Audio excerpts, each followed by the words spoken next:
I'm Karena Thek Lineback, author of Scolio-Pilates, and I want to show you how to correctly wedge with the Scolio-wedge pillows for side lying positions. Ideally, for this example, we're going to be working with a typical three-curve scoliosis, and the typical three-curve scoliosis looks like this. When you're looking at the person from behind, there's a rib bump in the right thoracic area.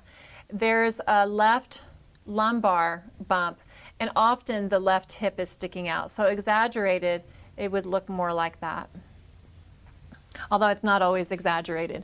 So to work in side lying in this position, you want the ribs, the right rib cage, which is popped out to the right, you want it to sink to the left. So ideally, you would only do side lying work on the left side, only lie on the left side, for two reasons. We'll go into the next one in just a second. So take the large wedge, and it's going to go underneath the ilium, and it's also going to cover part of the low abdominal muscles here, part of the low back.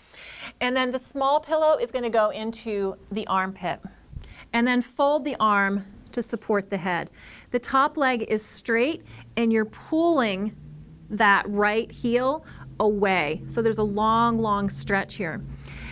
This gap that you've created because you've lifted with the pillows here and here, you're trying to let the left ribs fall into that gap.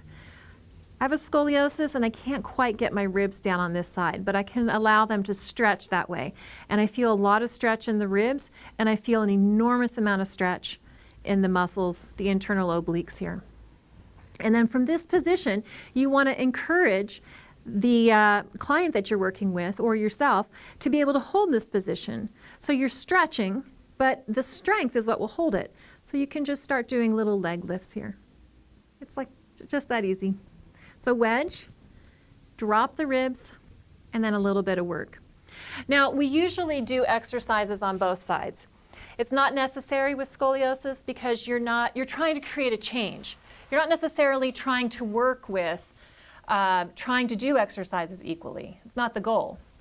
But if you have a group class that you're going to and you want to do the right side, the correct way to do it would be like this.